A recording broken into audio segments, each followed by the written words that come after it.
Good morning, everybody. Hi, how's it going? I see lots of people. I guess you guys are very excited to meet teacher Emily. Hi, Jet. I see you in there. Who else we got? Zach is here. It's been a while. Yeah, Zach, welcome back. Zoe's here. Hey, everybody.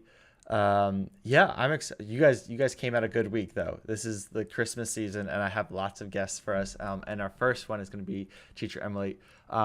Zoe, I love that you love puppies. That's actually perfect because I was just talking to teacher Emily. She may or may not have an adorable dog that could be a puppy, but I don't think it is. um, does all right. DJ the dog is whose name? Um, Hold on a second. Is like 8 months old. Oh, Jet's a Jet, I believe. Okay, gotcha. Very cute, Jet. Okay, let's just get started because we have a lot of fun stuff for you guys to do today. Let me take off my glasses so you can see my face too. Um, all right, let's see. Um, so this right here, this is my background with teacher Emily, and this is her self portrait that she drew of herself, and then this is a book that she wrote and illustrated herself, which is amazing. And she may or may not read that for you guys today. Who knows? We'll see. Oh wait, Jet has a corgi puppy. Um, that's what teacher Emily has too. All right, I'm getting ahead of myself though. Okay. Um, for you guys that are new, for you guys that haven't been here in a minute, I do the morning game plan where I just run through what we're gonna do today, just so you guys know if you need to take like potty break or something like that, and you need to come back or come back in. So we start with the art review, which is we review art that we did last week. Then we do our quote of the day, which we hear a quote from an artist that's going to inspire us and get us into a good mindset for drawing. And that's where we do our morning mindfulness, which is where we take a time to like focus our brains and put ourselves in a good place for drawing. Because that's just very important to draw from a place, or at least knowing where you're drawing from. You don't always have to be drawing from a great place. I know Picasso drew a lot when he was sad, and that created some pretty good art. Then we're going to do two different drawing things. So I have two different drawing icons. And then we have our karate break in the middle of the two drawing icons. And that's so that we can stay loose and physically fit and physically not just getting like all shriveled up and curled over our drawing and being all frustrated like that, because that happens a lot. So it's important to take a break. Then we do our challenge of the day. We check our morning mail and we say our goodbyes, which I always get choked up over. Um, so last week we did Rock in the Rockwell style. If you guys want to share your work, you could always do it by sending me an email or finding me on Instagram, and you can see the links up there. You guys know that though. What we really want to see is our quote of the day, and then get into meeting our artist of the day. Our quote of the day comes from one of teacher Emily's favorite artists, Mary Blair. And this is a picture of her. She's done a lot of work for Cinderella and Peter Pan and Alice in Wonderland, as you can see. And she is quoted to having said, Walt said that I knew about colors he had never even heard of, which I think is really fascinating because Walt obviously was surrounded by a lot of great artists. So that's pretty high praise to have shown Walt colors that he had never even heard of. Mary was an animator and designer. She drew concept art for Alice in Wonderland. Oh, thanks, Zoe, for liking the video. Yes, yeah, you guys can all like the video. You don't have to wait until the very, very end. So as we step into our morning mindfulness, let us take a moment to breathe. Breathe in, breathe out. Close your eyes and think of a time you were able to share something new with somebody. Now, I just like the video. Okay, cool. Can you guys hear me all right? I'm trying out a new microphone too, so I just want to make sure it sounds good. Now, take a breath in, take a sip of water if you have it. Mary was a revolutionary artist at Disney, and she changed how even Walt himself viewed color. This could be kind of a lonely place and a scary place if you're trying something that nobody has ever done before, though. So it seems cool in hindsight because we all love her artwork now, but at the time, Mary must have been really scared to share her different looking artwork with someone who she admired as much as Walt. Because why wouldn't you? He's Walt Disney, and you're trying to show him stuff that none of the other artists are doing. But she chose to face those fears and do it anyway. which led to some of the amazing artwork we see in the Disney movies today. And it's affected the style of the Disney movies too in a huge way. So, as we move on to the next portion of class, I invite you guys to take this opportunity to face the fear of sharing your work with others, even if you're not sure about it. You might just be onto something big. And hi, Hadassah. It's been a while since I've seen you too. All right. Now the time you guys have all been waiting for, time to meet the artists. Can I get a drum roll, please? Not that I could hear it, but I still like it. And this is Teacher Emily. Hi, say hi, Emily. You're on now. Oh, wait. Let me unmute you. How about that? Okay, try that again. Hello, everybody. um, Hi. all right. We got Hadassah. We have Zoe. We have Jet. We have Zach. Oh, Yeah. wow. Hi, guys. And Oh, no, my puppy just ran off behind the couch. There she is. do you guys see your Her puppy? name is What's your puppy's name? Dulce. Dulce. Dulce, she's sleepy. She's watching over the doorway while we do our video. She's a guard dog, even though she's about this big. I love it, and she's such a diva too, right? Total diva. Lots of drawing inspiration. I love it. Emily, thank you for joining today. I'm so excited. Everybody's saying hi. Emily, Jet saying hi. Hadassah's saying hi. Zoe saying hi. Hi, Jet. Hi, Yeah, Hadassah. Hi, Zoe. and Hadassah saying, "Oh, puppy." um, yeah. So, Emily, can you tell us? Right now, you're working at Nickelodeon, but you wanted to share a little bit of your how you got there, right?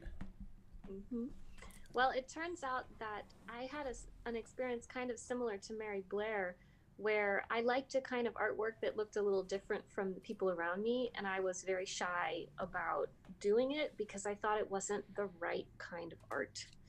And I went to art school at Art Center, which is in Pasadena, and a lot of the students there had a very traditional way of drawing. It was really realistic. Um, it looked very impressive and detailed. And I found that the kind of art I liked was much more simple and bright and colorful, like the kind of art Mary Blair did, and also the kind of art that you find in children's books. And I didn't really know if people who made animated movies would want that kind of art because everyone around me was doing the other kind. And I actually, towards the end of art school, because I didn't know if there was a place for me, I got scared and I actually gave up on being an artist. No.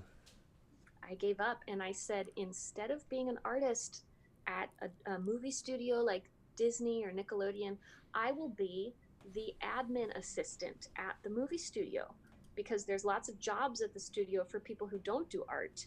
And I thought, at least this way I could still be part of a movie or a cartoon or something. Yeah. And I started to get jobs as an assistant. And after two jobs as an assistant, and I didn't tell anybody that I did art, I wasn't showing my work to people. I just said, this is it. I'll just be an assistant. And one of my bosses, who was a big time Disney guy, he'd made movies like Beauty and the Beast. No He way. found out that I could do art and he would not let me give up. He said, let me see your art. And I showed him, and he said, this is good. I'm going to make you work for me as an artist. So I said, no, I'm not good enough. It's not the right kind. It doesn't look like everybody else's. And he Oh. said, I'm the boss. I want you to do art. So he helped me to realize that there was a place for my style and my preferences in the kind of art I like to do. I didn't think there was a place for me, but there was. Oh wow, that's great. And I'm curious because I feel like you hear these stories like yours, which is crazy that you were able to that you were still willing to come back and do art and stuff. Were you what were you even drawing at that time when you had kind of given up on art, or had you actually like given up on like your personal drawings too? I hadn't really been doing much art at all. Oh wow. Yeah, I really there were a couple things that I did and that were more for fun and but it wasn't very much. I Yeah. wasn't producing a lot, but the pieces that I did make in my spare time, they looked so much more like me. They Yeah. weren't trying to be artwork that matched other people's ideas, because I wasn't trying to be everybody else anymore. I had given up on being everybody else. Yeah. And I said, well, at least on my days off, I can make drawings that look like me. Yeah. So I made fun stuff with bright colors. And that's the stuff that my boss, Don, wanted to see when he found out I could draw. And And yeah. what was and I'm curious too, because I feel like this is the part that you don't hear about a lot too, is like what was going through your head during that time when you decided to give up on drawing for a little while, and like because that must have not been a very fun time, especially if that was Yeah. something that you went to school for and you spent all this time training for. Yeah. Yeah. I felt really discouraged. Yeah. I felt really discouraged, because I had wanted to be a professional artist, Mm. but at the same time, I actually felt a huge sense of relief Mm. from not having to live up to someone else's idea of what kind of artist I should be. Mm. And at the time, I didn't know that being my own kind of artist and having a job as an artist could be the same thing. Yeah. I thought I had to choose. So I said, I choose to be my own kind of artist, and I'm sad that the job thing didn't work out, but at least I get to be myself with my creativity. Yeah. And so that it was both sad and also freeing, and it was a blessing from the Lord that actually you can have both. Mm. You can do that. And I did of course have to have the foundations of studying how to draw the traditional way Right. and knowing how to paint the traditional way, but after I got strong at the foundations, people still wanted to see my unique approach to art. That's that's such a cool story too. Just because I feel like that's when you feel the most like at peace and you feel the most success, just like personal success is when you're doing it your own style. I think a lot of like young artists, I know I was when I first moved out to LA, was like any kind of job I get, even if it's not my style, like I'll take it and I just want it. But then you realize after a while that like you can't really do that for very long. It's kind of, Yeah. if you're an artist and you're doing artwork that isn't in your passion, it's kind of a little bit soul crushing, you know? Yeah, a And just little to bit. put it A little bit. dramatically. And there Yeah. is it is good and valuable to learn lots of different styles and to learn to Right. do things in ways that you might not stick with later, because the time when you're learning art Mhm. is about exploring and sampling everything. And Yeah. so it's okay if you don't have a style yet. Mm. I'm 30 years old, and I think I figured out my style 3 years ago when I was 27. So for most of art school, Yeah. I didn't exactly know what my style was, and it always changes and grows. Hmm. So, That's great. And we got a bunch of comments now. Also, Isabella joined, and Catherine hi, joined. That's my Isabella mom actually, and so she's Catherine. watching. She says hi Hi, too. Mama Catherine. And they're saying, let's see, your boss watches way too much Disney, but cool. That's they said, wow, life can be a movie for some people. That's a great story. From what I've seen, your art looks amazing, which is what Zoe said, which is a perfect transition. Do you have artwork to show us, or like a book or something that you want? I have Yeah. a book. Are you guys ready for Christmas? Okay. It takes like a 30-second delay, so I'm sure they are. um, Doing this for 30 all seconds. right. Let me try something really Um, quick. I'm going to see if I can make you full screen, or for, uh-oh. okay. Here we go. Let's try this. There we go. Boom. All right. And I think that's good. Okay. Okay, Hi cool. guys. Yes. Again, I'm gonna show you guys. There's a lot of my art on the internet on my Instagram, which you can find later. But I'm gonna show you a book that I made and illustrated. And this book is it's the perfect book for today because it's about two things that we're all thinking about. Number one, Christmas, and number two, The Mandalorian. They're saying yes, yes, yes, yes. The Mandalorian, yes, Mando. Just Oh listening yeah, to Christmas music now. I watched the new episode last night. Zoe, no spoilers. I haven't seen it yet. so good. No spoilers. Yes. Have you guys watched the new Mandalorian season? I also love Christmas. All caps now. You've got them Oh excited. my. So this book, not only is it great for this time of year, but this book was a project that I did all on my own, and it took a lot of effort. There's a lot of art in here. And I did it because I loved it, because I love Christmas and I love The Mandalorian. And I just said, I'm going to make something about two things that I love mixed Mm. together crazy. And out of all the things that I sell online on my art shop on Etsy, this one sells like crazy. And I think it goes to show that when you do art that Mm. is something you're genuinely excited and passionate about, and you do it in the way that's interesting to you, other people see it and they like it too. So Totally. this I made last year, so it's got images from the first season, so no spoilers. Yeah. Okay. And And wait. Oh, sorry. Go ahead. if you guys know the Christmas Carol, the 12 Days of Christmas, you know that every day there's a different number of gifts that your true love gives to Mm. you. So all of the gifts in this book are from the Mandalorian. Okay? So excited. They're very excited now. Okay. So, on the first day of Christmas, my true love gave to me a baby Yoda in a floating egg. So cute. On the second day of Christmas, my true love gave to me two tracking fobs. Do you guys remember what the tracking fobs are? I feel like that's no. That was like from yeah. That was last season. What are the This traffic? is last season. Yeah. So the tracking fobs are the little things that tell the Mando where to find Baby Yoda. They go bing, bing, bing, bing, bing, bing, bing, bing when you get close. So here he is. He's making his deal with Grief Karga. He says, "I'll find this baby." On Love the it. third day of Christmas, my true love gave to me three fat blurgs. Now you guys remember this guy. He says, "I have spoken." And he's got, sorry about the glare, he has three fat blurgs because he is the master of blurgs. I gotta tell you, if somebody gave me three blurgs for Christmas, I would be thrilled. I think they're cute as cute can be.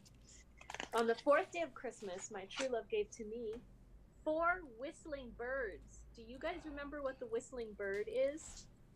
You see it comes out of his wrist, and someone's in trouble. And you see Baby Yoda there as always. He's being mischievous. He thinks it's really funny when Dad uses those whistling birds. Don't try this at home. We've got it. He's my favorite. And blurgs. Thanks, Zoe. There's like 5 R's in the word blurred. Yeah. So on this day, my true love gave to me 5 mudhorn eggs. That was such a funny scene when that happened. These Jawas. Does anybody know the word the Jawas keep yelling when he brings the egg? If anybody types it in, tell me. You guys hear that? Type in what the word the Jawas are. What the Jawas are screaming. Yell? Mando brings back the egg, and they all get excited and jump around because they love eating it. See this guy in the back? He's like in heaven right now. So they cut open the egg right away. They don't waste any time. All right. If anybody has a guess, tell me, but we're moving on. On the 6th day of Christmas... Oh, Hayden just said he loves how the stormtroopers are drawn. Oh, Hayden's an artist too. What's up, Hayden? And Hayden, you can see that in my drawings, they're different from one to the other. They're not all the same. So the stormtroopers have lines, right? They have lines like a traditional drawing style, but then over here, the Jawas don't have any lines. They're just shapes. Oh, yeah. More like I painted it, right? So one is more like drawing, one is more like painting. And that's just because I was having fun. And even though I kind of have a style, I like to try things out. I love it. Even within the same book. I have a, Hayden says, are they yelling omelet? Omelet. Good guess, Hayden. The word they yell is suga. Suga. Which means the egg. The egg. So if you're excited in the morning when your mom or dad makes eggs, you can yell suga. On the 6th day, my true love gave to me 6 kids a-playing. And that's because in the original song, it says 6 geese a-laying. But this time it's 6 kids a-playing, and they're from the planet of Sorgan. And they're playing with Baby Yoda, and they're feeding him shrimps because he loves to eat those blue shrimp. And on the 7th day, it's also on the same planet, 7 swamps on Sorgan. And there are 7 little swamps here where they grow the blue shrimps. And you can see, again, they're really different looking. This one's like a little drawing, and this one's like a painting. Totally. I Have think you? these might be my favorite two pages because I love the painterly style on the right, but I also love Oh like yeah. the classic. It reminds me of like old like Christmas cards on the left. Yes, this is inspired by mid-century design. So in the 50s and 60s, people Totally. drew shapes like this. Nice. And Mary Blair was from that time period. Gotcha. Oh, So and Jack did we guess got the egg. Then he says, doesn't he Baby Yoda like frogs too? And they're saying he's super oh, cute and all. yes, absolutely does. There's probably a ton of frogs in here, and there might be some frogs later in the book. So on the 8th day of Christmas, my true love gave to me 8 Mando troopers. Nice. You remember when he was trying to escape with Baby Yoda, and he needed some help, and all of a sudden out of the sky come the jetpack buddies. So here he is. He's got other Mandos flying around, and they're ready to defend him from the people attacking. So on the 9th day, what do we get? We get 9 Raiders drinking, and they're drinking their blue punch. Do you remember the Raiders punch. with the scary ATST that were attacking the little town? Oh, they had a camp in the forest, and they were all drinking the blue punch. And up here, there's 2 people hiding in the woods, and it's Mando and Cara Dune, and they're about to come lay the smackdown on these bad guys. That's awesome. So on the 10th day of Christmas. By the way, they're saying loving it, cool. Baby Yoda's so gross when he eats those things. Jetpack buds. These drawings are amazing, says Adassa. Thank you, guys. I'm glad you're enjoying it. Can anybody guess what Baby Yoda wants most for Christmas? He's about to get it. Something edible, I'm sure. He literally eats everything. It's so funny. It's true. Every time there's He's a new thing. gross. Yeah. It is frogs. So on the 10th day of Christmas, Frogs. Baby Yoda's true love, Mando, gave to him 10 frogs a leaping. And if you see, there's actually 10 frogs in here. Hold on, my iPad is falling off. Okay, so here they are, and you see Mando has probably just finished hunting for bounty, so he's cleaning off his gun, and Baby Yoda says, I'm going to take a snack break. So he's got 10 frogs a leaping. On the 11th day, it's 11 pieces pilfered. Does anybody know what pilfered means? Zoe guessed frogs. Jet guessed frog, by the way, too. Good job, you guys, honorary frogmeisters. This, if you pilfer something, it means you steal it away. So here, you remember these guys. They saw the ship, and they said, you know what? I'm taking that stuff. So they took all these pieces off of Mando's ship. That was a tough day for Mando. Oh, Not his best day. So on the last day of Christmas, number 12, my true love gave to me 12 brand new buddies. And there are characters from all over season 1 in here. So you've got some of the Mando friends and some of his friends from Navarro, and Baby Yoda's playing with the little girl, and you see these 3 are playing a card game. And here's the guy, this guy here, that's my favorite guy, Quill. He says he's probably telling this lady, I have spoken. All right, and then this says, thanks to the cast and crew who made the show, and that's the book. So we got, and here he is, Yeah. Baby Yoda is using the Force to decorate the top of this Christmas tree of bad guys. I love that, too. It's the only thing bad guys are good for, is being turned into Christmas trees. The end. Okay. Thank you for listening to my story. They're loving it. They're saying it's so funny. They guessed it. So cute. And the main resounding question is, where can they get this, and when will Emily have more 12 Days of Mandalorian zines available in her Etsy shop? I'm so sorry, guys. Right before this, I sold out of them. So I'm going to have more in January. It's because it takes a long time for the guy who prints them for me to print a big chunk of them, right? So there'll be more in January. But you do have other stuff on your shop, right? I do. Right. In fact, I have a sticker of Baby Yoda. And this is a sticker that's waterproof, and you can put it on your water bottle, you can put it on your laptop or your iPad or whatever. So cute. And he's in his little egg, and he's waving hi to you. So cute. I love that. Thanks for So I've sharing that got book. some of That was those. adorable, and I've never seen so much chatter in the chat. They're like, "This is so cool." Aw. They're loving this. And even though the book is not, there's no more left for now, you guys can buy any of the individual pieces of art as a little print to put on in a picture frame if you want to. Oh, from the And book. actually, yes, Gotcha. I sell the individual ones, Oh, and the book will be back in January. cool. So if you guys have a favorite page in your book or you like the specific style and on one page or something like that, you can just order that one and have that framed up. Or you can buy all individual frames and then get the book that way, right? And just have the whole book framed across your house. I Don't love that. worry, I'll have more in Yeah. January, and I may be doing another one this Christmas. So on the 12 Days of Christmas, which starts on December 25th, Hmm. I will be posting more Mandalorian artwork. Very cool. Wait, I heard a rumor that you might have been in The Mandalorian. Who told you that? It's top secret. Top Oh secret. my gosh. Okay, Okay. well, don't tell Don't say anybody that. anything. I'm kidding. It's just rumors, is what I heard. Okay. Well, it is true. So, because I work in the TV industry, I have friends who work on different TV shows. Yeah. And one of my friends worked on The Mandalorian. She worked on season 2 when they were filming it back in December. Yeah. And she said to me, Emily, we need 100 extras to be in the background of a big scene. Do you want to be in the show? And I said, of course. Is the sky blue? Am I always hungry? Yes, yes, and yes. So she got me onto the show, and they dressed me up in Star Wars looking clothes, like these big pants and like a jacket that looked kind of alien. And they put my hair in a pile on my head, and then they stuck me in a crowd of 100 people, and some people had horns glued on their head. Other people had like an alien mask on to look like aliens.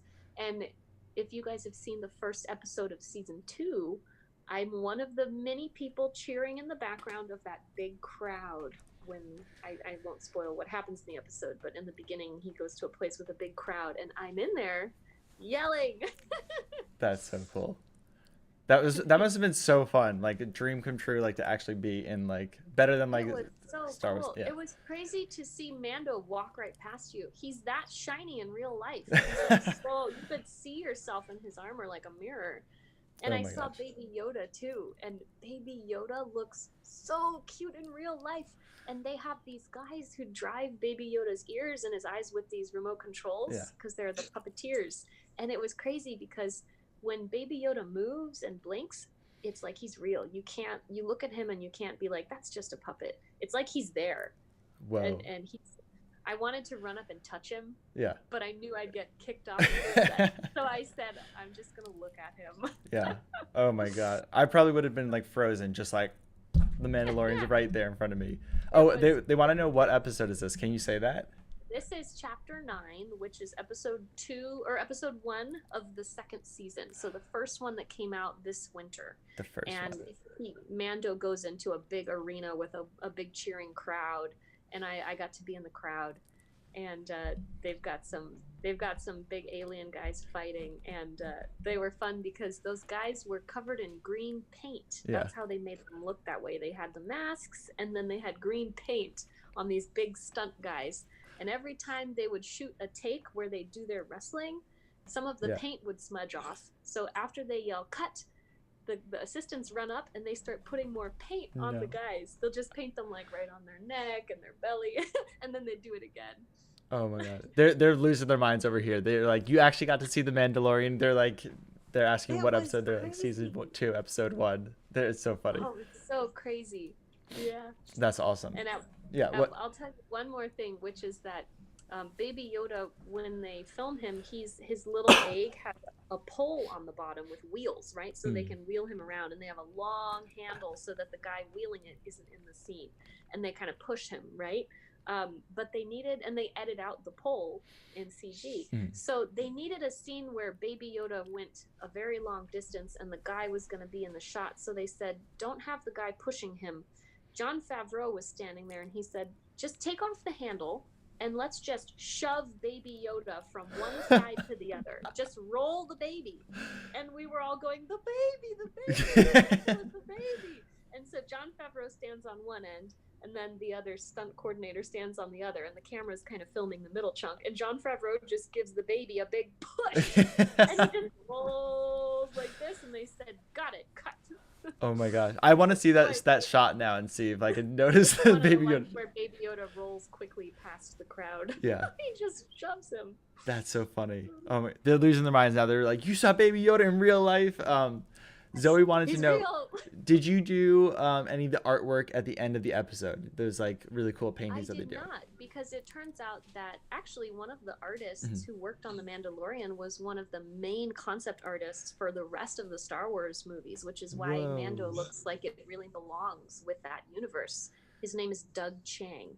And the art that they feature there is from the artists who helped to design what the scenes would look like before they even filmed it. Mm. So if they're going to design this huge arena with the crowd, someone has to kind of make a painting of what's the lighting like, how big is the space, what Yeah. kind of stuff is on the walls.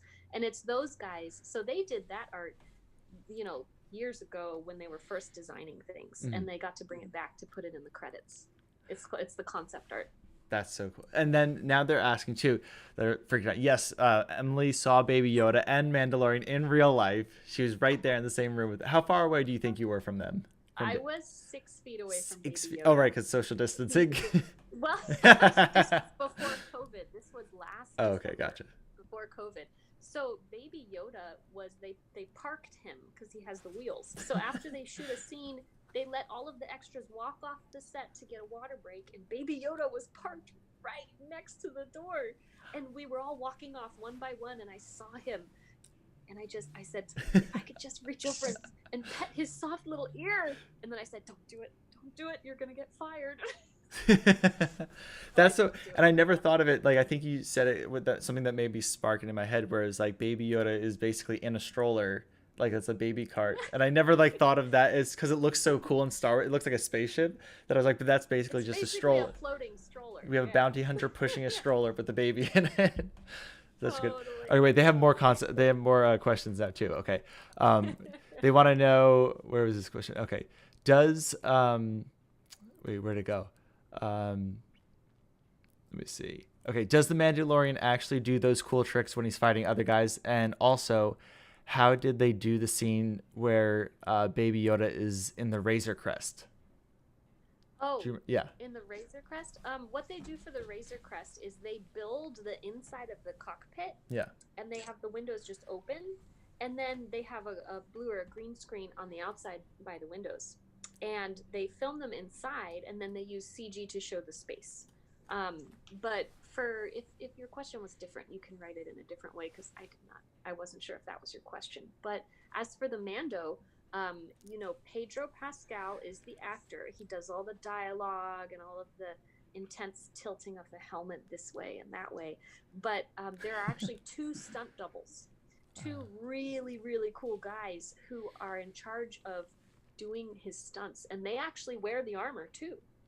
They wear the armor, and one of the guys who's the coolest guy I ever saw, he is actually an African American guy with big dreadlocks, really big. They go halfway down his back. And he has to get inside that helmet because he's so good. He does the Brazilian martial art called capoeira, where you like dance and kick people. He does boxing. So he's like Jackie Chan. And they said, we need your stunts. And he said, I'm not going to cut my hair. So they have a special costume lady whose job is to take his dreads, and she wraps them up around, and then she puts like a little wrap on it, and then they stick the helmet on, and it just fits. Whoa. So he got to do those stunts, and it's cool because sometimes the two stunt guys, right, this guy and the other guy, they would have to come and teach the big alien wrestling guys in green. They'd have to teach them how to do the hits and the cuts and the punches. And so we actually got to watch some real like fighting stuff happen in between when they were not filming. They were practicing. It was crazy. It was like being in an action movie. Yeah. So I don't think Pedro Pascal does a lot of the fighting and stuff himself. But the other guys are really good at it. Gotcha. And you can't tell who it is because they always got the helmet on. That's so cool. That's like, what a show to be on, like for so many reasons, like because it's Star Wars, like that's such a legendary like series and everything, and then also that it's Mandalorian, which is just so cool because it's so like popular right now, and so many people love it. Like I haven't heard anybody say anything bad about the Mandalorian, really. How can you? Yeah. Baby Yoda's just too cute. Okay, wait. So Jet specified his answer too. He goes, "How does Baby Yoda move in the Razor Crest?" And the Razor Crest, if I'm not mistaken, that's the main ship, right? So I Yes, think he's that is, asking. that's Mando's ship. How Yeah. do they get the puppet to move? Right. Is it So all? Yeah.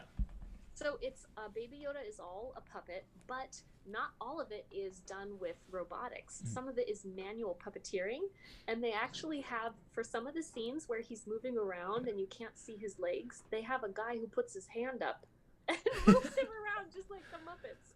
And there was this scene in the first episode where Din Djarin, the Mando, he gets out his wrist missiles and it's about to go down. He cocks his wrist missiles and they go and they light up, and Baby Yoda's like, I'm out of here. And he closes the front of his little carriage and he lays back like this and the doors close. To get Baby Yoda to lay back, they had a guy who put his hand up through the carriage, and Baby Yoda's here and he presses the button and then the guy goes, Baby Yoda goes like that. It's just the guy's hand. And then to move the arms, they do sometimes the very thin, clear sticks to move the arms, and they edit those out in post-production when they do the pass of the graphics. So, but the face, the eyes moving, and the ears, that's all from the robotics inside the head. Wow, that's come a long way from the original Yoda. But I actually also like he was a puppet too, so it's kind of cool to see how they're still like. I love that they still use those little sticks that they use for the hands. That's adorable. And I'm sure that they probably have multiple versions of him. Say if there's a scene where his hand is actually grabbing something, they probably need a more complicated puppet to do that with. So they probably have different versions. One that has legs and one that doesn't, so you can put your hand in and go like this. That's so cool. All right. I died from cuteness overload at that part. They loved that part when I did that. All right. I feel like, guys, I think we might have to just skip karate break today because I think we're having too much fun here. And I know Emily has a lot of things that she wants to still show us. I know it seems like she's just already overloading your brains with so many cuteness things. Could you recognize yourself in the crowd of the scene afterwards? Yeah, they keep on just asking questions. So I think that's fine. I could talk about Mando all day. If you're down, Emily, and if you're ready to draw, I can we can just start in that section of it, and they can ask you. You guys can keep on asking questions. Yeah. While I draw, yeah. Totally. So I'm gonna start a screen share, correct? Yes. Okay. Okay. Share screen. Let's see. And I Only think the host can share the screen oh, in this meeting. That's my bad. Hold on, let me change that up really quick. So to answer your question, what was the question? Okay, try it again. It was could you recognize yourself in the crowd scene afterwards? I can. So in the scene where Mando's talking with the one-eyed guy and it's getting a little tense, there's a shot that's looking at Mando. Over Mando's shoulder in the corner is the crowd, right? And I'm like right at the edge of the screen, and I'm back there and I'm kind of blurry, but you can see me, and I'm going like this because I'm cheering for my guy that I'm betting all my credits that he's going to win the fight. So yes, you can actually see me. And did you? I know I've seen you share a picture of yourself at some point, like you do like a screenshot or something like that. Is that on your Instagram? Is that on my Instagram? Let me go check. It is on a story. What I can do is. Are you able to screen share, by the way, too? Did I let you do it? I can screen share. So I'm gonna screen share, and I'm going to find it worked. Yes. So my stories. I have it here. So what I will do is it's gonna be sideways though. Okay. I'll turn my camera sideways. So I'm gonna screen share with you guys, and then I'll show you this. All right. And there you guys go. I just put up. Is it working? Wait, no, I just see your face still. Okay, start broad. Or nope. I'm not good at technology. You guys can think of your questions while I do this. They're saying, "Wait, that's terrifying." Can you see me now? No, can this you see is my so weird. screen? Okay. Stop recording. Yes, we are doing Zoom, guys. That's they're asking for on Zoom. Yeah, Smarties. No. Who everybody loves Zoom. Okay.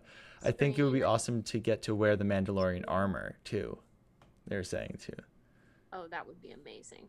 Okay, How about this? Can you see me now? I can see you.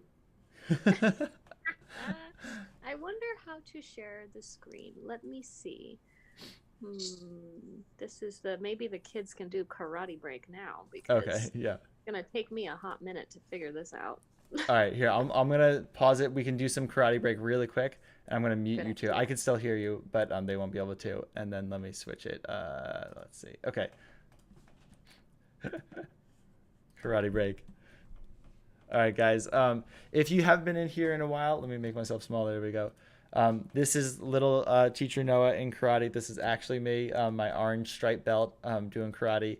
Um, yeah, just so if you guys wanted to see, probably really sweaty. Oh, you're talking about the Mandalorian gear, I'm sure. Yeah, it was also very sweaty in my karate dojo that I attended when I was 7.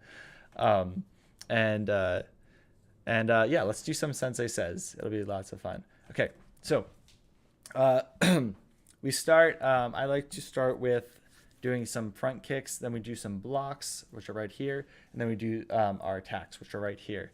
And let's start by stretching out a little bit. So if you've just been sitting down listening to all the amazing stories, let's pause and let's get up and stretch. And here we go. Stretch, stretch, stretch. There we go. And you can also stretch your arm like this or like that. Just anything that'll kind of keep you loose. I like to bend my arms like this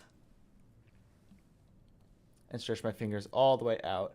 And that just helps when I draw to actually stay fluid and nice and like flowy and enjoying the drawing itself and not getting so stiff when I draw, because then that kind of makes your drawings look stiff too. That doesn't usually look good. Let's see.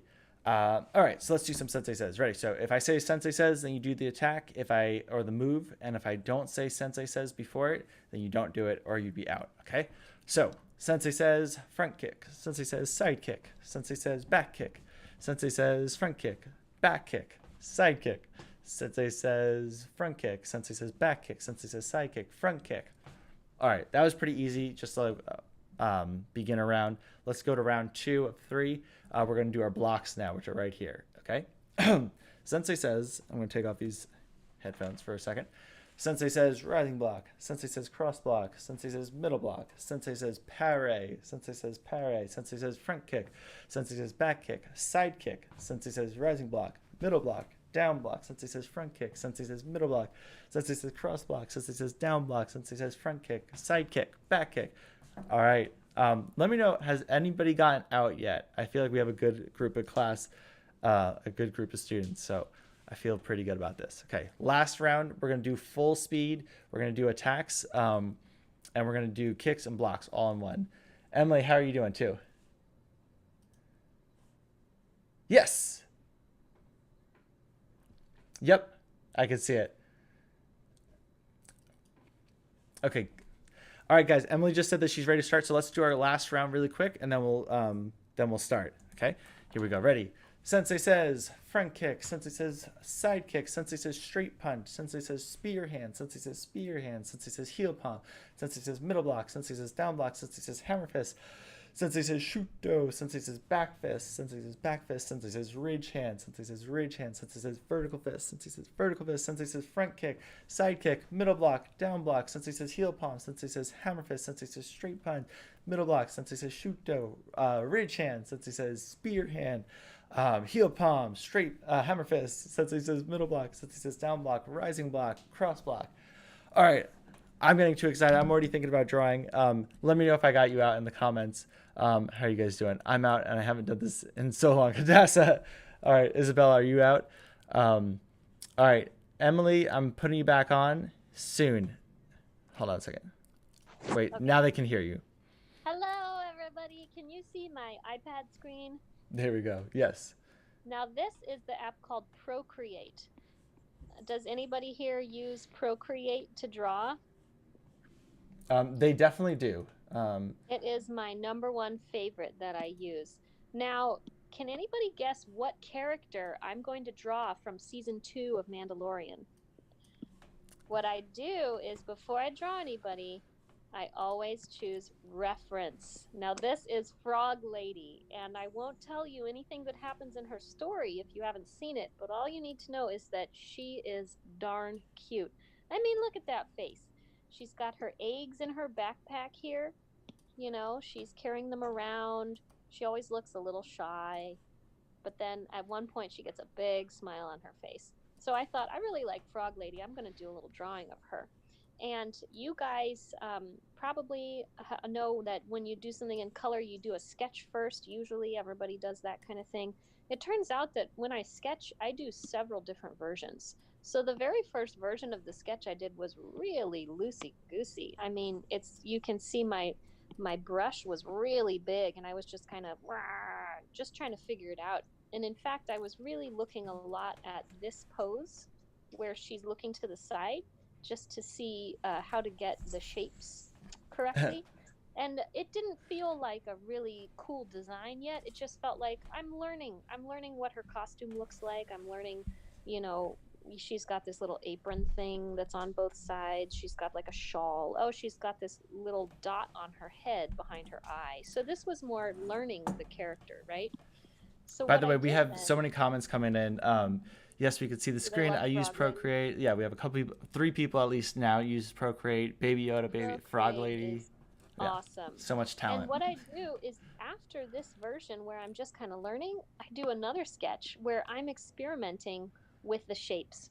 And I make my brush quite a bit smaller. And I start experimenting because I like to do things that have fun shapes. I like to Mm. do all kinds of, I like curved shapes. I like straight shapes, but I like to design it more like bright and colorful and simple, right? So I liked this version, but it still wasn't cute enough for me. And I didn't draw her eyes in this one because I wasn't sure if they were going to be open or closed. Okay. That's why they're not there. So in this one, I said, I think I can still make this a little better. So every time I improve the sketch, I double tap on the layer and slide down to lower the opacity, Mm. because that way it's just like using tracing paper. You can draw something on top of your drawing super easily. So this is my final sketch, and you can see I made her shorter.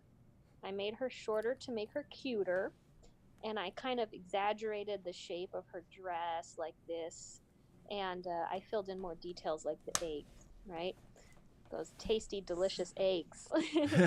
So basically, to get my sketch that I'm going to color, I went through 3 rounds of sketching. So I would also never show this to anybody. I mean, that to me doesn't look like a real Emily Greenfield special. That's just like blech, you know, that's just hand, you know, it's just my hand doing crazy stuff, hand vomit.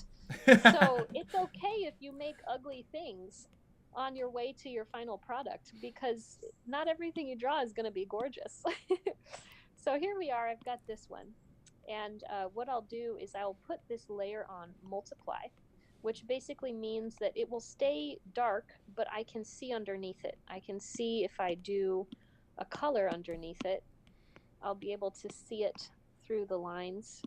And I will also lower the opacity so that it doesn't interfere with my shapes. So I can see them almost like guidelines, okay? Okay. And what I did, so I'll start with a layer underneath. And what I did is I chose a color palette earlier today. I said I think I like these colors.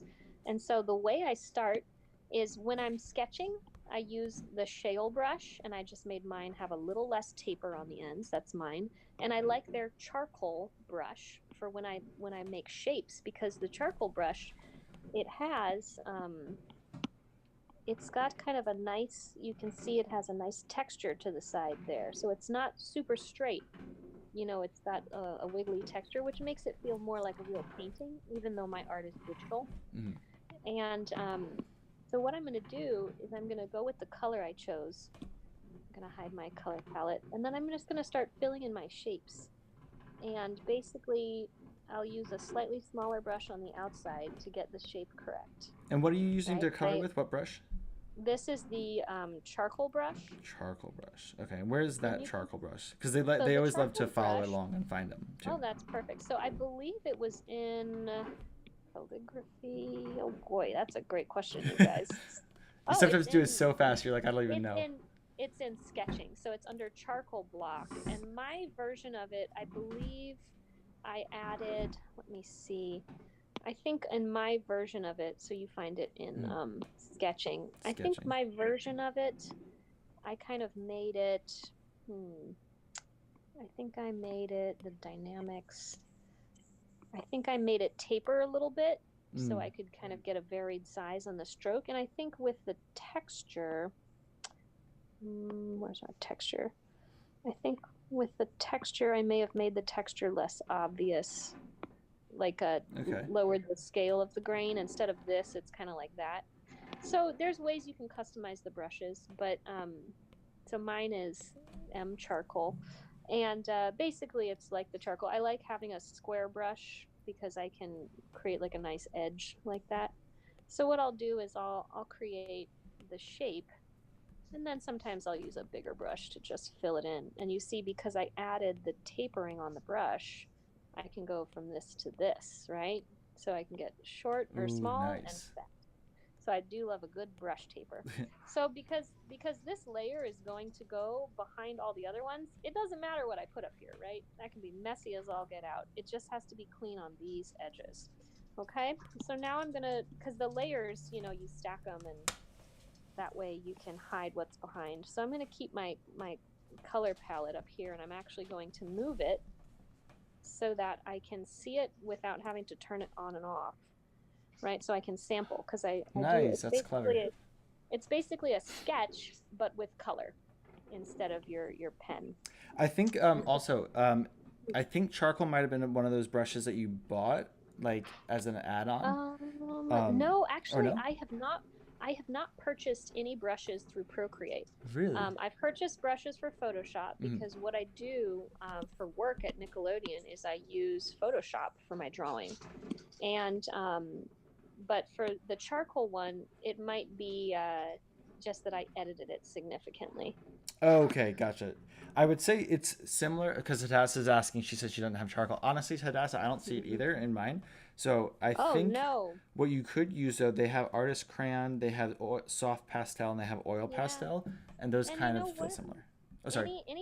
Anything that mimics a traditional media is always good to use with digital, because your art is going to look a little bit digital, but having some of that texture, you see, having this kind of edge and this kind of grain, it helps it to have a little more charm of feeling Totally. less like it's digital, right? Yeah. So you see, it doesn't matter that this layer was dirty here because I just covered it up. So now I'm going to do her arm. And the deal is with this one, you can see that I have her arm shape is going to come over the top, and it's the same color as her shirt. So what I'm going to do is I'm actually going to make her shirt darker, because that way I'm going to make it darker, and I'm going to slide the color more towards blue to mimic being in shadow, because shadow colors tend to be more blue than the light colors, right? Because this way, when I paint the arm over top, it'll pop out, right? Because you want Totally. to be able to see those shapes. And you can see that I use the undo quite a bit. If I don't like the way that something turned out, I'll just do my undo, which on Procreate is that you tap 2 fingers. I Tap gotta two say, fingers. Yeah. when I think about artists like Norman Rockwell, who you guys did recently, and even Mary Blair, I'm so impressed with them because Mary Blair used gouache paint and acrylic paint to do her work, and she did not have an undo button. She could not just say, "I don't like this, I'm going backwards." She couldn't just say, "Nope," and "Oh, I liked it, I'm going forwards again," like this, right? If she made a mess up, she had to throw away that piece of paper and go ahead and make something else. I just saw somebody. So, It's funny that you mentioned that. On Instagram, they do murals, and she mhm. misspelled one of the words, and she was like, "I wish I could do an undo in real life," but it was like she had to do repaint over it and wait until it dries. And yeah, Oh definitely my props to God. them for not using undo buttons ever. Right. Yeah. And so digital art is so wonderful because you can get your ideas out so easily. It does sometimes not look as charming as something that has real blobs of paint and real dots of ink, but that's where you kind of use the texture. So I've got Frog Lady's hand here, and I know that she has, I believe, 5 fingers, but this is a drawing, and I'm taking artistic Yeah. license. And I'm making her cuter by giving her only 4 fingers. So also something that I really like to do is when I'm making a drawing that has simple shapes like this, I like to add a little bit of shadow. And I Mm. do this using a clipping mask. Did you guys see that there? It's called a clipping mask. It's where you make a Mm. layer above your shape and you clip it, which means that this new layer will only exist above where the other layer has some kind of color already. So I'm going to choose a shadow color, basically a little darker and a little cooler, and I'm going to make a little shadow from her sleeve, right? So all of a sudden we've got her sleeve is now kind of casting a shadow over her hand just to show which one's on top and which one's on bottom. And that's called a cast shadow because it's cast from an object onto another one. And now I'm going to do another shadow, which is going to go under her arm here, right, to show it popping out more. Because even though you see a little bit of a darkness there, that's actually from my sketch. And when the sketch goes away, you don't have that sense of shadow. But Mm. because this shadow has to cover this layer, and this layer, instead of clipping it, I'm just going to put it in multiply. And I'm going to choose sort of a greeny blue color, and it doesn't have to be too dark because multiply makes all colors add a darkness level to what's below them. So I'm going to do something like this. And And that's here great that you now, have it on a separate layer. I feel like that's yeah, something that new artists don't always know, and how many layers artists actually use. We use so many layers. layers. The work that I do for Nickelodeon Yeah. has 300 to 400 layers in every background painting that I do. And I Wow. work on the TV show Baby Shark, which is it's got a simple style, but the amount of layers is crazy. That's crazy. Now this shadow shape here, I realize I'm going to extend it because you see where my canister of eggs is going to go. That's going to cast a shadow too. Mm. So I'm just going to go ahead and stick all of that shadow in while I'm here. Kill two birds with one stone type of deal. Yeah. And because this is not clipped to a single layer, I have to manually sort of shave down the edges to match. And maybe there's a more efficient way to do that, but I'm not that smart. Not yet. You see, I still learn new things every day. Now that shadow feels really dark to me. Mm-hmm. So I love this control up here, adjustments, and you go down to hue, saturation, brightness. And that is where you get to play with your color with zero effort. I can make it lighter, I can make it darker, I can make it more colorful, way less colorful, right? I can even change it from like a cool blue to like a red orange shadow, which that's a little funky. Yeah. So I think I'll keep it nice and light, like this. And I think I'll make it a little warmer. So now that's the shadow there. And then I think what I'll do next is I'll do some of her little canister, right? Or actually, let's do her head because that's the cute part. Who doesn't love Frog Lady's head? She's so cute. So I'm going to color sample from, you see that my color sketch is really messy, right? Because it only matters about the colors. When it comes to getting the shapes right, that's when I do that with the final piece, right? And you'll see that if my brush is bigger, I get more fuzz on the edges. So Mm. that's a little too much fuzz. So I'm going to make it smaller. There, that's just the right amount of fuzz. They're freaking out over There how we many go. layers. They're like, my canvas doesn't even allow that many layers. Interesting. And you know what? Your layer count will depend on the size of your canvas. Mm. So one thing is that this canvas I'm using is 8 by 10 inches, which is really not that big.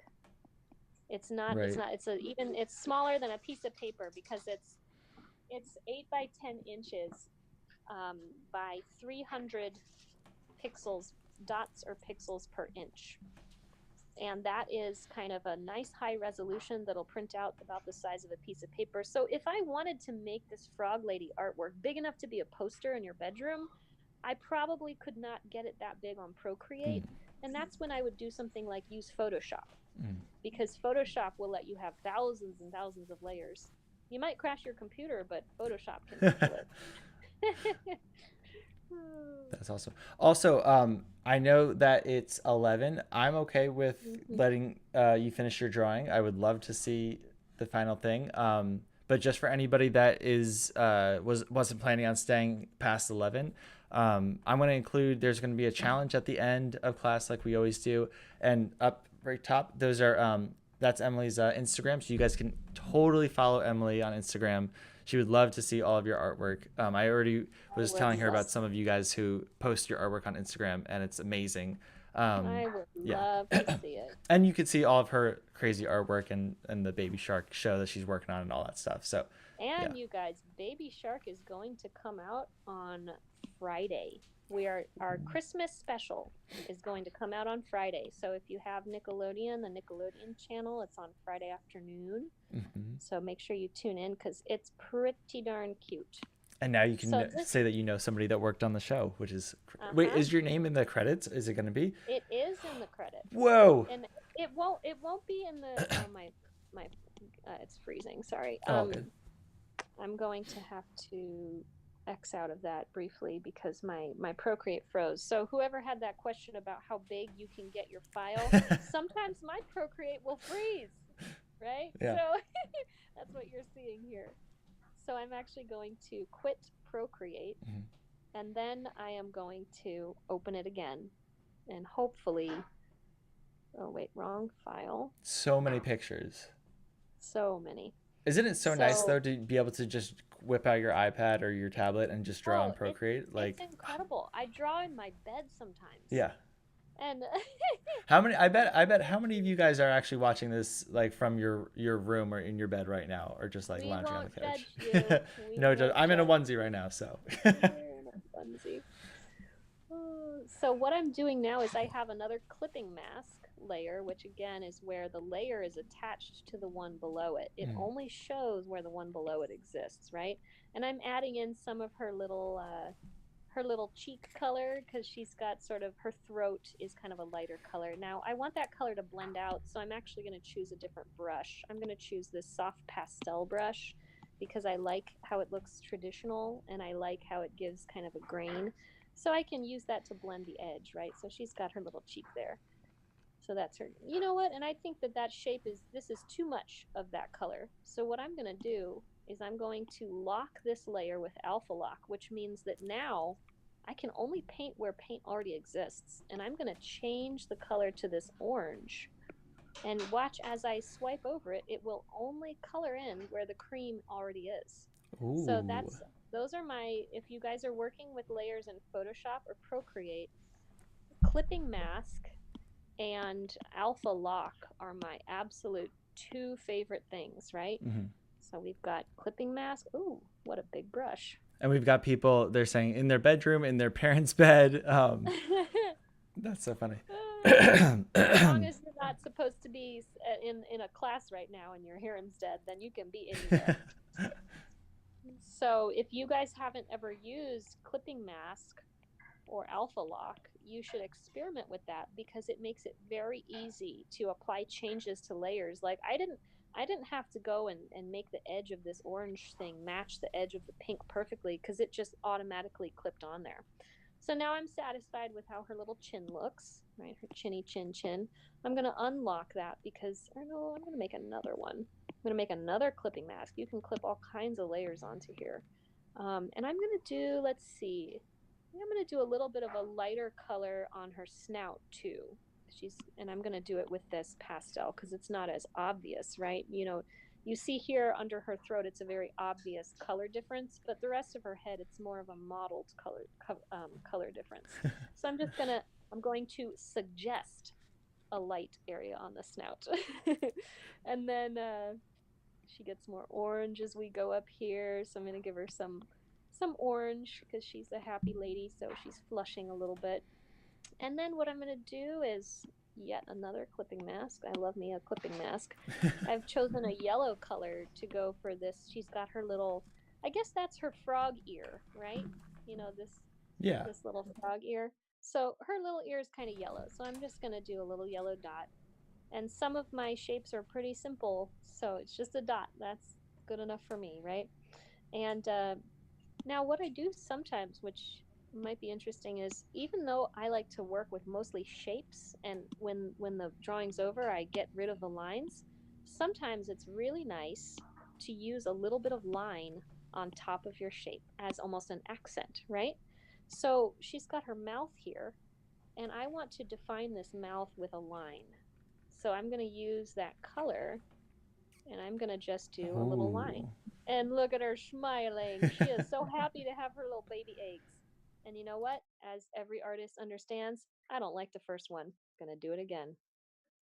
You will never believe how much I use undo. So here she is. She's a happy girl. I'm also going to use this layer of this line to create kind of a little shadow to go underneath where her eye goes, right? And her eye is going to go on top of that. So that shadow creates a bit of a separation between the eye layer and the rest. And I may not like that shadow. I may decide to get rid of it. But I think for now, see, the edge was too blurry, so I made my brush smaller. Mm. And you guys feel free to ask me any questions because I could answer questions all day. Usually when the So, comments go silent, it means they're trying to draw along as fast as they can right now. So I think that that's what's happening. oh, how So nice. So now I don't like this shadow color. I like having a shadow underneath that eye because if you see, her eye is kind of deep set and you can see it sort of recedes into the eye socket, right? So it's not flat on her face. So that shadow color is a little too dark. So what I'm going to do is remember alpha lock. I'm going to click on my layer and choose alpha lock. So now I can't paint outside of where that already exists. So I'm just going to do a little bit of a lighter color for that. See what I like. So I'm going to make it a little warmer, more towards pink, and a little lighter and a little less saturated. And then because it's alpha locked, I can be messy. I'm just going to go right over the top. I'm just swiping my brush, right? mm. Now that's still too dark. I think now she looks like she has a black eye. That's silly. So I think we're getting there. I might end up making this a whole lot lighter than I anticipated. That's the beauty of digital art. So I think that one's getting there. And I think I'm even going to do lighter on the top because up here it's going to have more light hitting it. So we got that going. Now it totally And kind of then, blends right into the skin tone too. I like that. right, Yeah. perfect. And then with this eye behind, so this is a separate layer because it's behind the other form. I'm going to lock it so I can paint right into it. And I'm going to add just sort of a little bit of a am I? Maybe I don't. See, I don't actually know what I'm doing, guys. That's the secret. So maybe what I want instead of that hard line is I want a little bit of a color to go darker there, just so it shows kind of the eye is a bit rounder. I All love right. that. Sometimes I feel like I get stuck into my own style where it's like I'm like, oh well, I shaded it this way one area, so now I have to shade it like that for the rest of it. And you're like, nope, I'm gonna Nope. do whatever works. You can do whatever you want. And if you guys ever feel like you have to stick to one style, just remember that goofy book I made. Some of those drawings don't even look like they're by the same person. So you can do whatever you want because it's your art and you're the one who decides what good enough is and you're the one who makes the rules. And I can tell you one thing for sure. If you like what you have made, someone else will like it too. So don't worry about making something that looks like other people's art. As long as you make something you're proud of, then it's going to be good. Okay?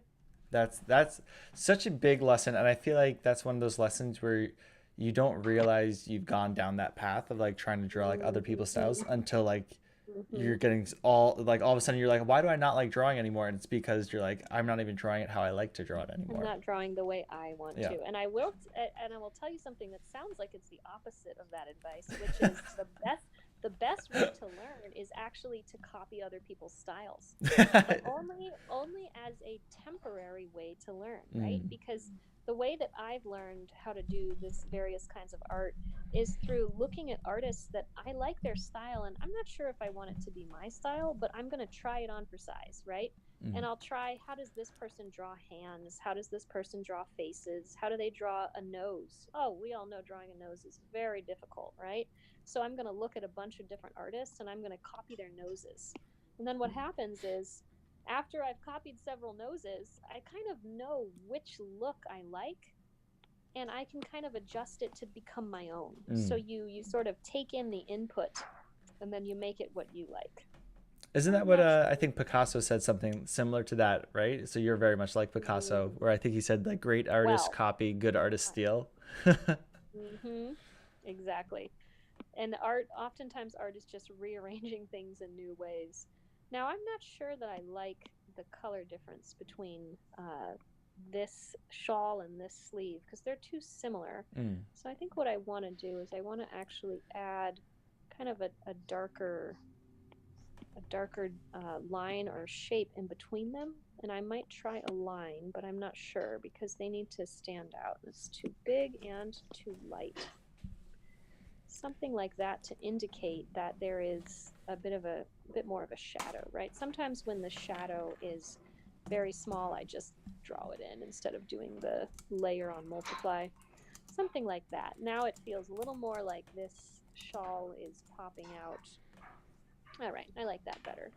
All right, so let's see. I think what we need is I'm probably not going to be able to finish this today because I have to Mm. go take my poor dog on a walk. But what we need for sure before we finish is definitely the eggs.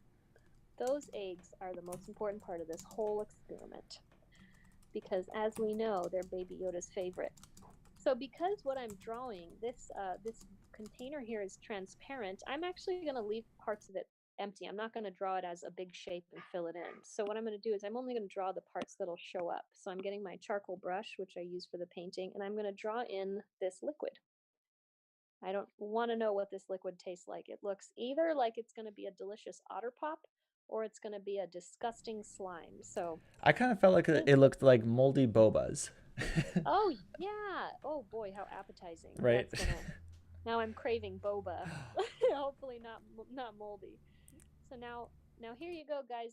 Anybody who likes working with layers, I got myself in a pickle, right?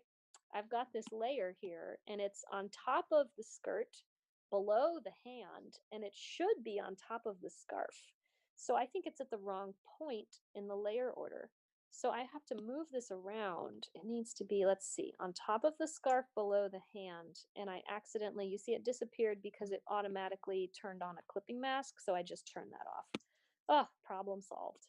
Look at that. Much better. Because I said, wait a second, that's not in the right spot. It's putting together your layer order is almost like solving a puzzle. You have to think about how things are going to work, how things are going to stack on top of each other. And so now I need like a dark color for this metal part here. And what I'm going to do is I'm going to do something that's not quite black because black is very harsh. And especially if you're working with a lot of color, black Hmm. will just kind of make it feel flat, right? So instead of black, I just do like a very dark indigo or even like a dark forest green. And you guys may notice here that with these straps going across, oh, I have a trick to show you. With these straps going across, one of them is straight and one of them is curved. And that's not because it looks like that in the show. That's because I thought it was cute. So that's artistic license right there. And now these straps, I'll show you guys a trick. If you have Procreate, I kind of suck at making a straight line. It's still hard for me, and I've been doing art for like 20 years, okay? So what you can do, they make it easy. You put your brush down on the canvas. You don't lift it up. Whoops. You put your brush, you draw a line, and you hold your brush down, and it will straighten for you. You see that? So you make the stroke, and then you don't lift the brush. And as long as you keep the pen in contact after making that stroke, it will straighten, and then you can manipulate the stroke as you please. So again, you put the brush down, make a stroke, hold it, and voila, instant straight line. Ah, Boy, Procreate what a drawing tips and tricks are oh the best thing ever. oh my Game gosh! And changers. poor Mary Blair had to use rulers and things. Not me. I've got Procreate. I was just thinking with your colors, especially that like that purpley blue shadow or indigo Mhm. shadow, violet, I don't whatever Mhm. color, and then like the Mhm. lovely gradient from the nose onto the eye and then the neck and everything. I Uh definitely see huh. a lot of Mary Blair in your drawings. Oh, thank you. She Yeah. was a very big inspiration for me because her art did not look like everybody else's, and that's just what you were saying at the beginning. Mhm. And if you guys look up her art, she does so much fantastic stuff. Do you guys? I'm actually curious in the chat. Do you guys have any artists that their style really speaks to you, where you say, I really like that. I want to make stuff that looks somewhat like that. Who are some of your favorite artists? I'm writing the question in the comments too for them, but Hadassah was actually just saying that she's spent her entire first years of drawing doing nothing but copying other artists, mostly Calvin and Hobbes. Oh, great job, Hadassah. And Calvin and Hobbes is illustrated by one of the great inkers of all time, Bill Watterson. Mm-hmm. And Bill Watterson's inking style is the way that he shows shapes and overlaps, the way that he can draw things simply, but they look like they have form, and you can really see clearly what's going on. His inking is just A plus. So if you do nothing but copy Bill Watterson for a year, you're going to be chugging along in no time. So most of my time as an artist, until I recently developed my own style and started working professionally, was basically just copying other people Mm-hmm. or taking. So the next step, Hadassah, which you might have already done, is you take Bill Watterson's style and you try to draw something of your own using his style. And it's not so that you can necessarily claim it as your own. I came up with this style, or this is me now. It's so that you can see if you really understand the style, because once you've done it enough, you'll be able to almost wear it like a different hat, right? And that's how you know you've really understood what he does. And then you can move on to the next style. Try somebody else, whoever else lights your fire. And what I And love once about that too is what you were saying, like, is that every artist does this. Like I remember, there's a Calvin Hobbes book where you can see his inspirations for the people that Mm-hmm. he kind of like took his style and like took Oh pieces of each yeah. style and mixed it in and made it his own style. And now we Oh see yeah. his style as like something that we admire, but it's so interesting to look at their inspiration too, because everybody has a whole slew of artists that their artwork kind of looks like a mixture of. Big time. Big time. Everybody's kind of a mélange or a mix of Ooh, different French. influences. A little French word for you. So if you guys see, I've actually adjusted the opacity on this layer of goo because we need to see that Mm. it's goo, right? And so I've adjusted the opacity. I've slid it down. I'm not sure. Maybe I want it really light. Maybe I want it barely see through. I like it kind of in the middle. And there's actually layer modes I can use to create almost a bit of a glowing effect for this guy. There's different ways to create a glow effect, but sometimes I'll try what a layer looks like in add mode. Okay, so that's too bright over the white. What about screen, lighten, color dodge? It looks like because the layer is over white in the background, I'm not getting much visible on the left side, so I'm going to keep it at normal mode. And what I'm going to do is I'm going to duplicate it, and then I'm going to take this one below, or I'll take the one above, and then I'll experiment with that one. I think I'm on the wrong layer. I'll experiment with this one, kind of making a different. So you see how when you do these different layer modes, it will interact with the colors below it differently. So now it's like really glowing where she's holding it. That's Then cool. I We still have don't some know if that's comments too. comments. Yeah. That's good. So Jet goes Theo Don't Out, and Jaden Oh, Animations are animators that inspire him. oh boy. Um, Well, I'm gonna have to yeah. look up those people after this. Zoe said that she's just jumped from Mhm. style idea for the longest time, and honestly, she's finding that I love darker colors and themes for my art now. Oh, how wonderful! And is that Zoe? Yeah, that's Zoe that said that. Zoe, I'm so glad to hear that you're getting a sense of what you love, Mm, because that's all you need is to know what you like, and then you just add it together in a mix until you come up with your own style. And I'm pretty sure that 5 years from now, my style will probably look really different from what I'm doing at the moment, and that's okay. But the key is that you're finding what you like and you're doing what's interesting to you. And because this egg here has one behind it, because there's an overlap, I'm going to put it on a separate layer so I can create a bit of a cast shadow between them, or a drop shadow. All right, nice. and now you'll notice there's not a lot of eggs in there because this drawing I'm doing is after Baby Yoda has been naughty, right? So some of the eggs are missing. And now, if you guys want to learn a little about color mixing, you'll notice that these eggs, what color am I using? It's on the orange hue. It's a little bit desaturated. It's not a full orange, but it's a warm color, right? But then even when I paint with it, because it's underneath this bright cyan, blue and orange are opposites. So they basically make each other look kind of muddy brown or desaturated, right?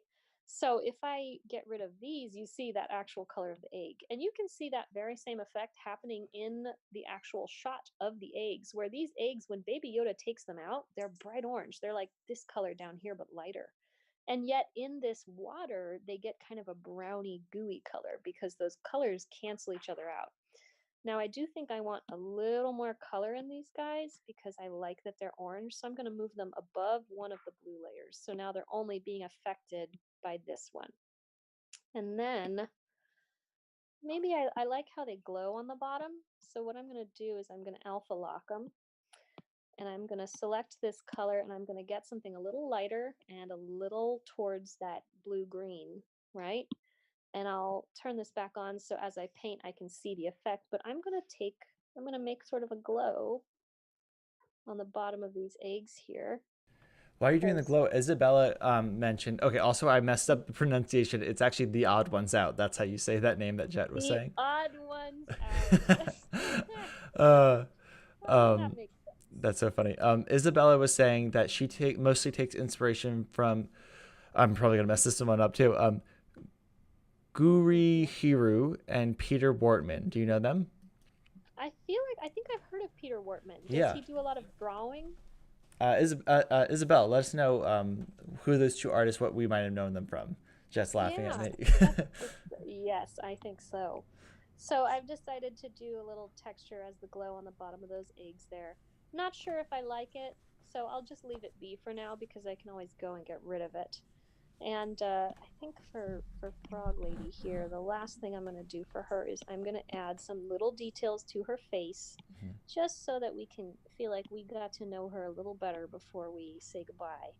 So she's got her little nose here, which is cute and wrinkles up when she smiles. And I think I'll do her eyelid here. I'm not sure I want such a purple color. I think maybe I'll keep it this color of the shadow. And I said, I think I want her to be kind of closed eyes, Aw. like she's smiling That makes her because look she so cute with the eye like that. found her baby. Yeah, and you know what? Even though this is a very simple line I just did, it communicates a lot about the expression because if I do it a different way, so say I hide my tracing lines, and if I do it like this, she's sad. What happened? She's sad because Baby Yoda ate all her eggs. But no, we like her better happy. So when you curve the eye upward like that, it mimics the way that your cheek will push your eye up when you're smiling, and that's why when we see the upward curved eye, we think someone's happy. I So love when that you too, that it's study, such a subtle difference, and I think that that's what I love mm-hmm, about art is just all those little like subtle little things that can totally change the mood mm-hmm, completely. absolutely. And when you study drawing people, figure drawing, or drawing faces or expressions, when you study those things, there's a lot of complexity in expression. But basically, the more you draw real people, the more you'll get the tricks of if I want this crazy lizard lady from a Star Wars universe who does not look like a real person to look happy, I just have to tilt her eye upwards because you'll get to know what are the ways that expression function and what are the ways you can simplify that expression. So she's got her little, there we go. And then Which I that's just think a good point to make too. That drawing real people and drawing from life is always a help. mm-hmm. Even if you're drawing lizard gecko ladies, you can Oh, still yeah. like it's still helpful to draw real people, which you always have real people to We see have and a draw. universal language of expression. Mm. And I think people kind of, oh, wow, boy, that shadow color really came in red. I think that's a little too dark, right? It came in So hot, yeah. it came in hot. It said, I'm here, make way. So I'm not sure I like that as much. I think maybe what I'll do is I'll save the shadow for kind of under her little chinny chin chin. Mm. And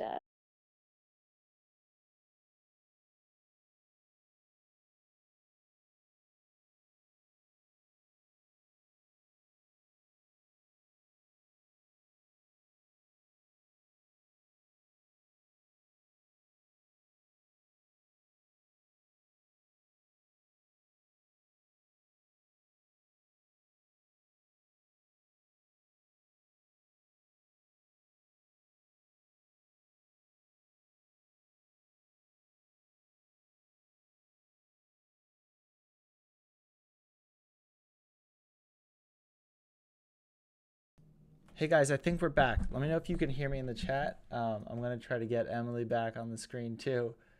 Let's see. Let's see. Hopefully we can get her back.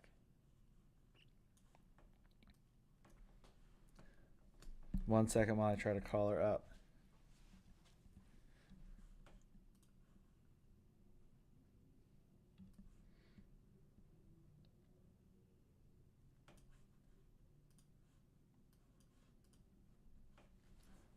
Oh, hello. Yes.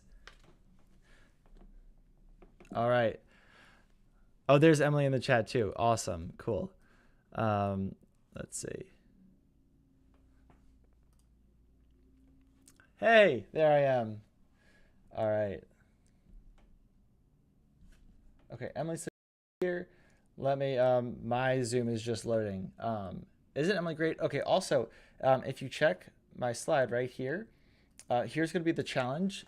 It's tag Emily on Instagram and draw one of her books. Okay, it looks like, let me see where my Zoom meeting is at. It should be up soon.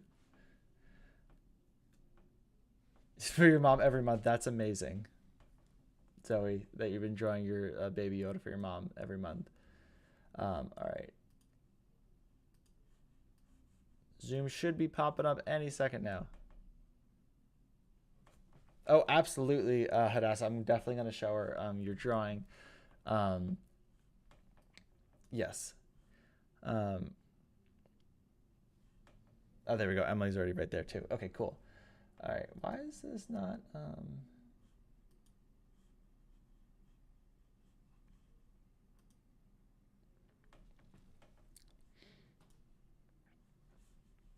Oh, that's why. Okay. Here we go.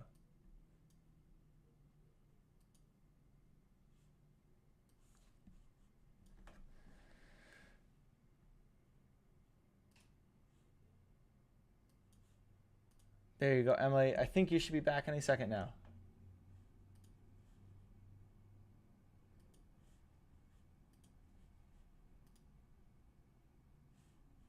Okay, let's see. So many things at once.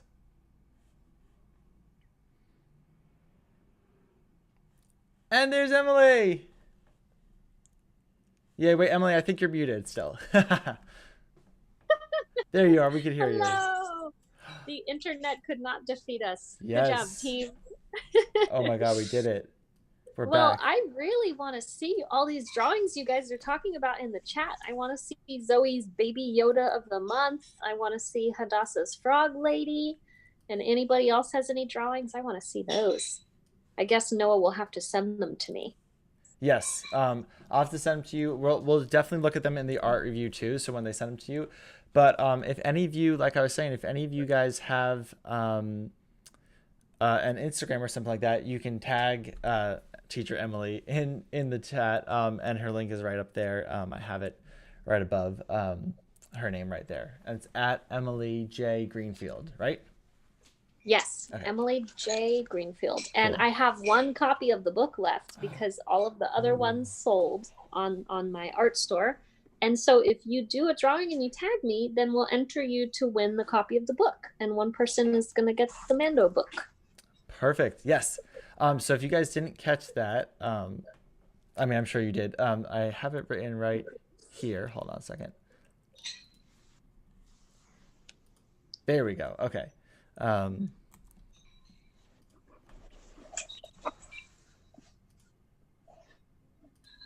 Hold on a second. There we go. Okay, now I have you in the screen, and we have for our challenge of the day, you got to tag Teacher Emily in your drawing. There's her name again right up there, and then that'll include you. Right, we said a raffle for somebody to win. And I think we might just grab all the people that tag her in something in a couple of days. We'll give you guys a couple of days to post it, and then we can just put the names in a bowl and raffle them out just like old school raffle like that. Perfect. Totally random. So yeah, definitely. And if you don't have Instagram, just email it to me, and you guys know how to do that. Let me see. Hold on a second. Where's my email? There we go, right there. Hadassah, I know that you said you can't you don't have Instagram, you can either email it to me, Chu at noahfontana@gmail.com. And then that way I'll include you in the raffle too. So just get them in. I think probably about maybe like we'll announce it on Wednesday or something like that. That might be enough time, right? Yeah. Cool. Emily, you said you were finishing your drawing right before we. I have a lot to go because the ones that I did are like the basic shapes. I did the foundation, I chose the colors, I put the shapes, but next is I'll spend a lot of time going back and forth on little details. Where do I want to put the shading? Where do I want to put the texture?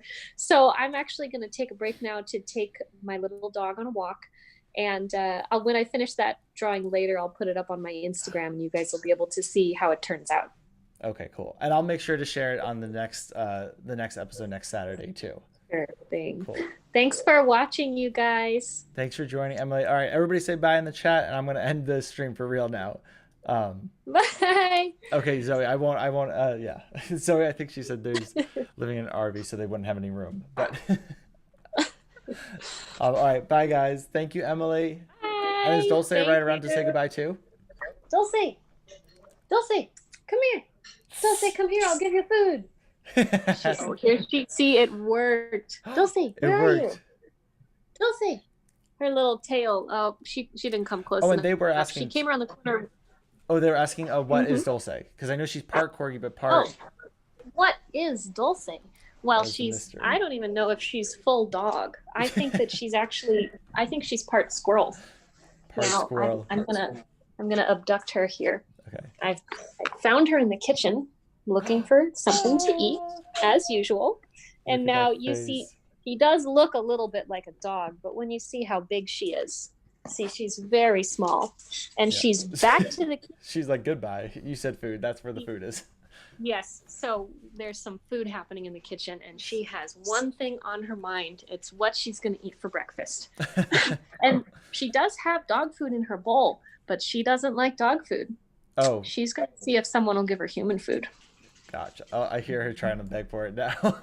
Yeah, her little claws are tapping on the floor. She's a scavenger. You'll check out the comments later, but everybody's freaking out over your Dulce now. Just puppy. Well, I wish she was more sociable, but she just wants food. And honestly, isn't that all of us? Yeah, pretty much. At the end of the day, it's all about what you get to eat. Yeah. Just like Baby Yoda and those frog lady eggs. It's a lesson be learned with Baby Yoda. All right. Well, thank you for